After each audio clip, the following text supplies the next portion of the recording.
Good afternoon. I'm the Dark Ages with Nick, and today we are looking at the Constantine, the Rise of Christianity mod for Rome 2 Total War. Uh, I not only just do history videos on the Dark Ages, I like to also incorporate gameplay of games and relevant mods that showcase this period. And so, what better demonstration of the Tetrarch period, more accurately, the end of it, than this mod. It begins in 311 AD, and you can start as Maxentius Augustus, the Sassanids or Armenians, the Goths or the Franks. I'll get on their respective placements in a sec.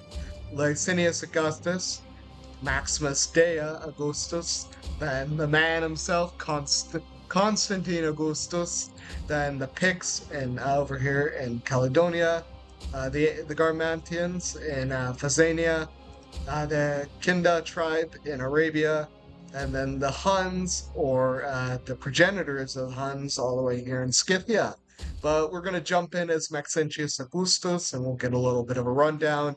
And I'll just show the basic like fundamentals of this mod, as well as we'll jump into a battle, a custom battle, just so I could set up maybe a Milvian Bridge, but just a battle. Okay, we jump into the map and we are first of all labeled as Brazen Usurper of the Augustus title, or so most of your contemporary emperors see you. When Constantius, or Constantine was proclaimed Augustus by his own troops of Britain during the summer of 306, you saw the path to power of the son of former Augustus Maximian. You were declared emperor by the people of Rome when the other emperors attempted to impose a tax on the ancient city. You have whether the tax of the now dead Severus Augustus and Galerius Augustus's legions against your legitimacy to rise to power. From Italy to Sicily, you control the heart of the empire. However, no city can hold more importance than the agency to power, Roma. And yeah, so as it says, we control North Africa, or more specifically, the province of Africa, as well as the Italian peninsula and the capital, Rome. You can see we are command of Legio Second Parthica, the Second Legion Italica up here, the Third Legion Augusta, Third Legion Italica, and the 10th Legion Gemini. We also hold the cities of Ravenna and Mediolanum, present-day Milan, which are going to become later important cities in the later empire, specifically the Western Port. We can also do something. We can do a religious gathering, which allows us to either promote Christianity or Mithraism. Mithraism was an alternative cult. I not really alternative, but more the worship of the god Mithras. And it was a very secretive cult where you had to do a whole set of initiations to get in. But like it said, we begin in 311 AD, and so Constantine is going to be marching down the Alps soon. He's going to take a couple cities, and then we're going to meet in a climactic battle at the Milvian Bridge. You can see Maxentius Augustus depicted as with short hair here, but he's emperor.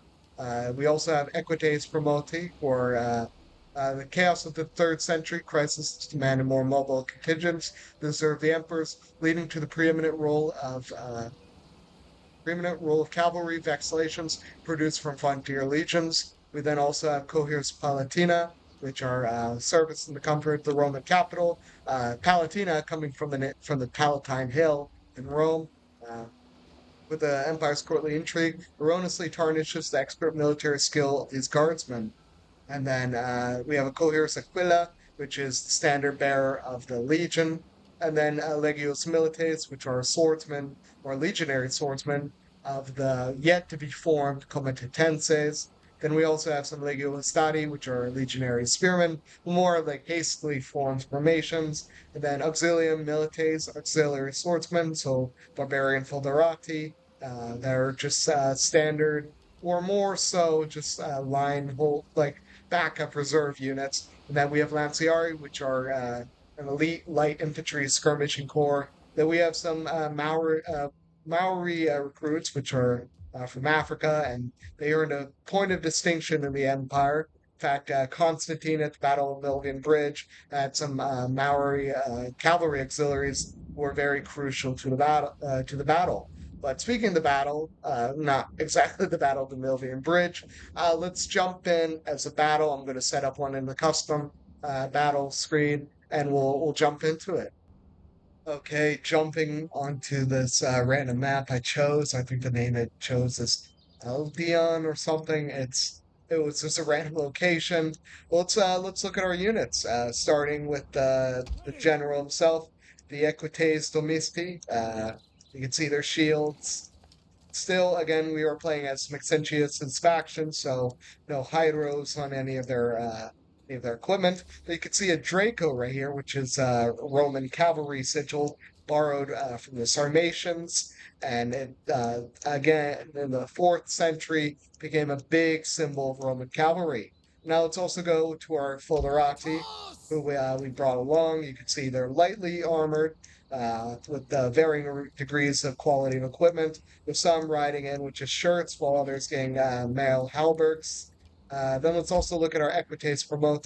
The Latin name for chainmail is Lorica Hamata. So you can see these cavalry of the line are much better armored.